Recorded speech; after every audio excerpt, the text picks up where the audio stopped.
What is going on, guys? Konnichiwa, welcome back to my channel. Today I'm going to say 12 things not to do in Japan. This is kind of intriguing, the title, it's really important to know taboos before going to other countries. It's really important to respect the other cultures.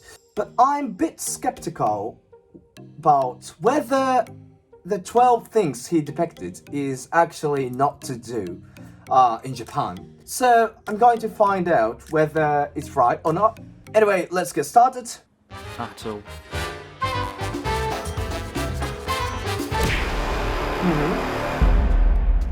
So here comes the first one.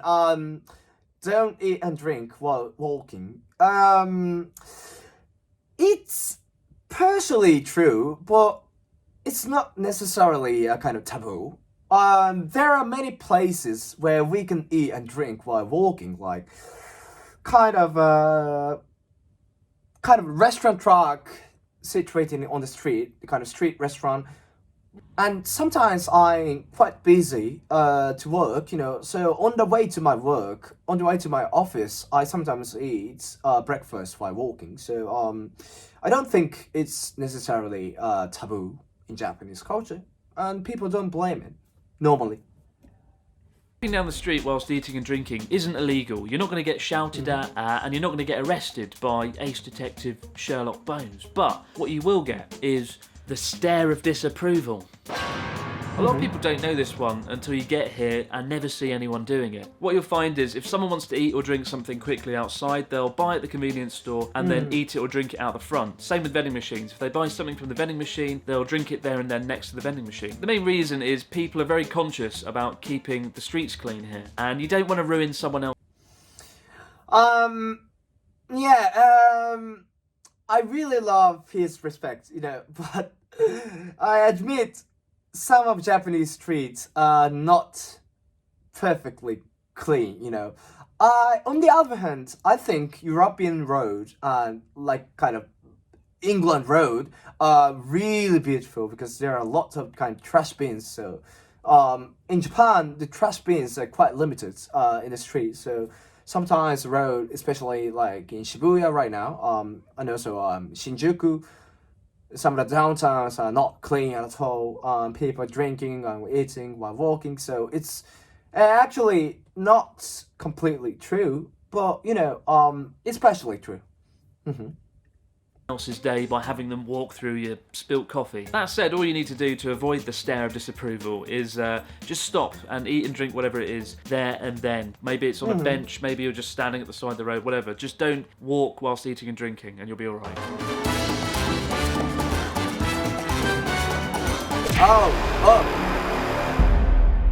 Three things to point out. I know, that's true. It's just a kind of cultural and kind of traditional things. We use chopsticks, but it's kind of tricky things, It's really important thing in our culture. So for example, we don't stick straight in chopsticks into the kind of rice, for example. Probably he gonna show us to later, but there are quite a lot kind of tricky stuff on the rules of how to use the kind of chopstick. So yeah, he's true. And number one, never put your chopsticks upright into the rice, as this is part of a ritual conducted at funerals when offering rice to the spirits of the deceased. Similarly, number two, never pass things from chopstick to chopstick, because again, this is done during funerals to pass the bones of... That's always what my mother says to me, this is a kind of, we learn it from a kind of childhood, cremated relatives, so that kind of imagery doesn't go down well over dinner, as you'd expect. Probably best not to conjure up imagery surrounding death before you've even had your lunch. Oh, and thirdly, don't do the rubbing of the chopsticks. When you open wooden chopsticks, you like to do that to get rid of the splinters, and just because it's fun. Everyone loves doing that, right? But don't do it in Japan because it's seen as rude to the owner. I haven't seen that one. Yeah, that's true. That's kind of not good. Let's face it, they probably are. But in fact, they usually definitely are.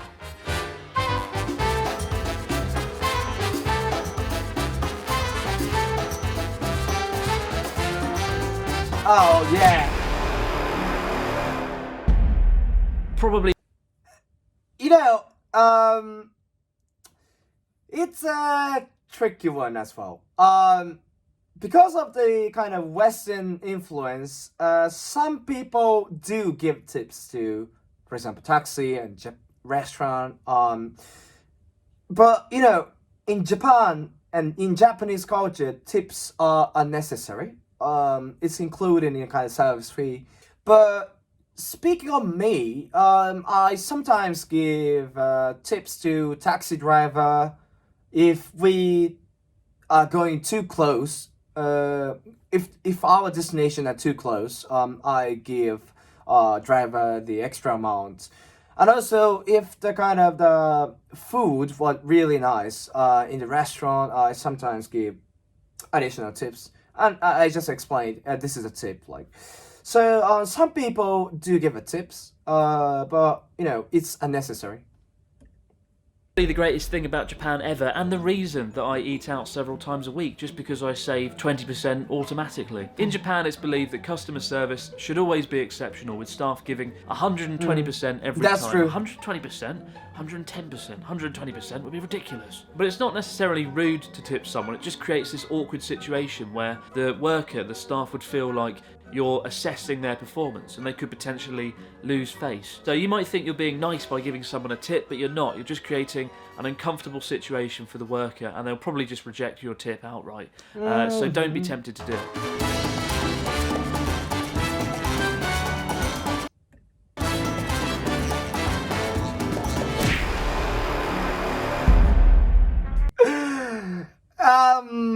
Yeah, that's also true. There are some people though who use kind of their kind of mobile phone on the transport, in the public transport, but it's a kind of not a good manner to use your phone in a transport.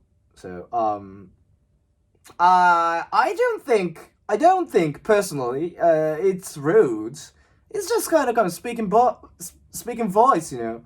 But yeah, sometimes people find it very rude.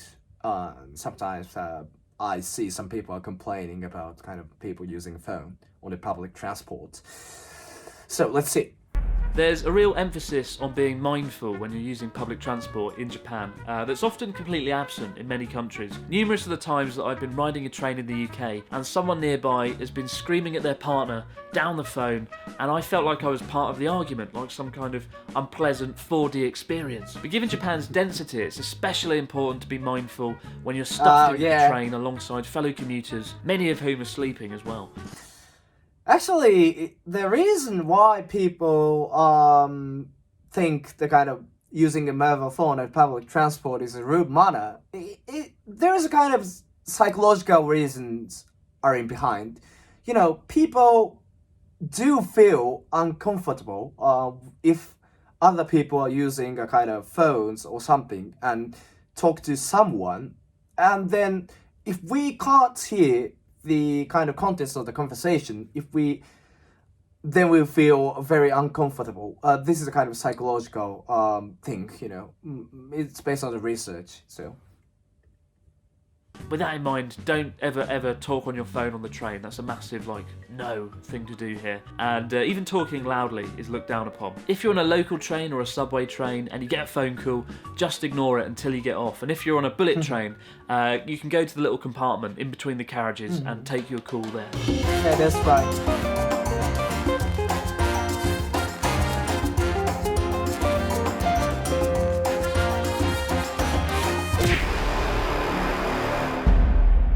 I remember for the first... this is true. There are some tricky manners in the kind of business card and also business stuff. I've got my business card as well. This is my company. We just give my name card to other like this with 2 hands. We receive it, 2 hands. This is kind of cultural things. So this is true. First few years that I lived here, whenever someone handed me a business card, I was utterly terrified because until then, business cards to me had always just been a bit of paper or a bit of card with some writing on. But in Japan, they are so much more. Once you've exchanged business cards, the trick is to imagine you've just been handed the lost treasure of El Salvador or something. First, study it meticulously, the name, the job position, the details. And then either put it in your business card holder or just put it on the desk if you're at a business meeting. Just put it on the table. Never play around with business cards or put them in your back pocket because they're seen as a physical extension of the person themselves. And you don't want to stuff somebody's physical extension down your back pocket. If you're doing business in Japan, always carry business cards. You don't want to be that awkward foreigner who stood there writing out their name and number 50 times in 1 hour on the back of a tissue. And for the record, I am usually that awkward foreigner scribbling down my details because I do forget to bring them, and subsequently, I hate myself when it happens. That's very interesting, though.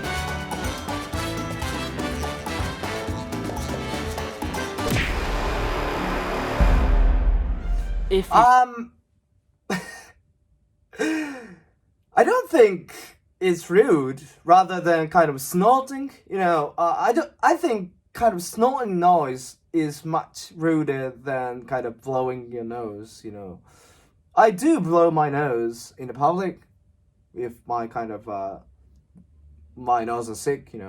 I do blow my nose rather than snorting.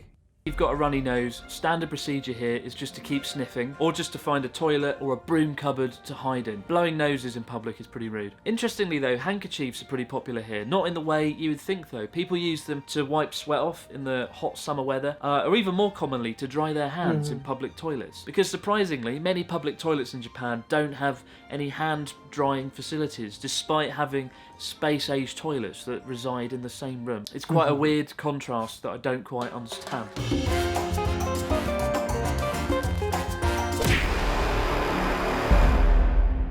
Physical. Wow. This is also, I don't think so, list. I do shake my hands when I meet somebody for the first time. And if I meet friends, I hug them. We just shake hands and hug them and say what's up. Like, probably it's because of a kind of Western influence. These days, people are more kind of much more physical than the past, Contact in Japan isn't really a thing. You'll bow a lot, you'll nod enthusiastically daily, but occasionally you might shake hands with someone if they're a good friend or a business client that you get on well with, but generally I avoid it unless someone makes the first move. And hugging in particular doesn't go down well. It's just met with expressions of awkwardness and despair. And also amongst couples, public displays of affection are phenomenally rare here, so don't be surprised if you get the stare of disapproval. Speaking of the public affections, probably it's because of the kind of Western influence these days. There are many couples actually hugging and kissing each other in the street. I do. I do. I do hug my girlfriend in the public. I can kiss my girlfriend in the public. If you're kissing your partner frantically in the street. And I think that it should definitely be this. If you're the sort of person who... Kind of true, in Japan, it's seen as beautiful to hide their emotions inside. We put our true feeling aside, and then we sometimes say a bit of kind of lie and a bit of flattering to someone and hide our true emotions. So this is partially true. I do give my opinion to the others. Yeah, there are some people who do give the opinion, but the majority don't give a kind of strong opinion to the others. So this is, I think, it's a culture of Japan. who feels the need to have a debate or an argument about things or throw your opinions out there constantly, people will find you obnoxious and dislikable and probably just avoid you. Embedded heavily within the culture is this idea of keeping harmony and avoiding conflict at all costs. And it's a lot easier to do that when people aren't at each other's throats, throwing around opinions. Sometimes it can be frustrating when people are just unwilling to speak their minds or give you a clear yes or no answer. I mean, one time, one of my colleagues when I was teaching, I asked him, "Do you have any pets?" And he said to me, "Maybe my cat is dead." Maybe your cat is dead. What does that mean? It is dead or is it not dead? It's not Schrodinger's cat, is it? It turned out the cat was definitely dead, but he was just the sort of person that always liked to use the word maybe and just not express certainty. But if there's one reason I've never seen a fight anywhere in Japan in the last 5 years, it's probably this reason. That people are a lot more careful about expressing their opinions and holding back what they really think. Yeah, I could be bothered. We do take off our shoes when we go into the buildings, into the home. This is my office, and I'm almost barefoot with the socks. This is true, you know. To film that one. Everyone seems to know this one already anyway. When visiting someone's house or entering a public building like a school or going to a hot spring, you take off your shoes and switch to slippers before you go in. The easiest way of knowing if you have to change your shoes is there'll be a change in elevation in the floor. So when you go in, there'll be a little stair, and that's when you know. This is the one thing on the list where failing to stick to the rules will have noticeable results. A few years ago, a friend and I visited a public bathhouse in Kyoto, and we went in, and you're supposed to take your shoes off. For some reason he didn't. I don't know why. I don't think he noticed or saw. There was a little old woman sitting behind the entrance counter where you kind of pay, and when we walked in, she saw that he still had his shoes on, and she shot up with terrifying energy and ran over and grabbed him and took him to the front and was like, "Get your shoes off, get your shoes off." And that image has stayed burnt into my mind. This quiet little old woman suddenly becoming so alive and animated by this terrible event. And ever since then, I've never forgotten to There's a take my frequent shoes off when conflict entering between buildings. foreigners and Japan.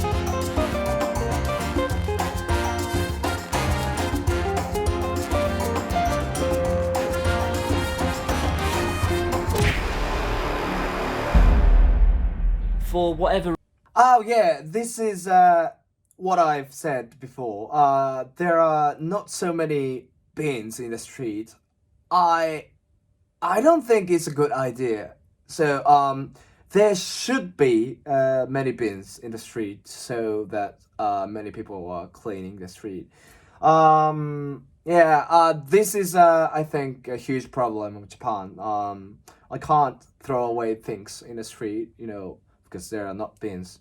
So some of the streets are really dirty, especially in the downtown like Shibuya or Shinjuku, because there are no bins. So that's a problem, obviously. reason, rubbish bins and trash cans are disturbingly rare in Japan. Outside of convenience stores, it can be a nightmare to find one. And the reason I put this on the list is because so many people, so many of you guys message me on Twitter saying, "I'm in Tokyo and I can't find a bin, what should I do?" I've wandered through Tokyo for up to 20 minutes sometimes just in search of a bin and can't find one. The streets though... She said as well, but the easiest way to throw away your rubbish is to go to the convenience store directly. So there are certainly some rubbish bins in a convenience store, you know. Despite that, are shockingly clean here because people, if they can't find a bin, they just take the rubbish home with them. It can feel like some kind of mini game sometimes, going in search for a bin, because when you do find a bin, you feel a real sense of achievement. But despite that, don't be tempted to litter. Just keep trying, and you'll find a bin one day. I think that's a problem.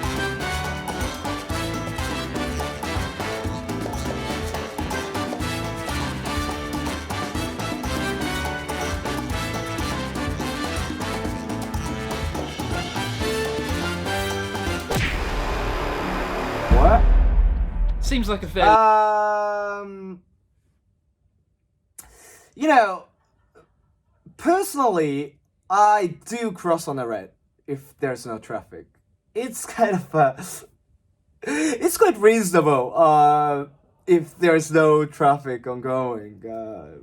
You know, I do ignore the kind of signal if there's no traffic. You know, but yeah, normally people really kind of follow the kind of signal, so that's more natural in Japan.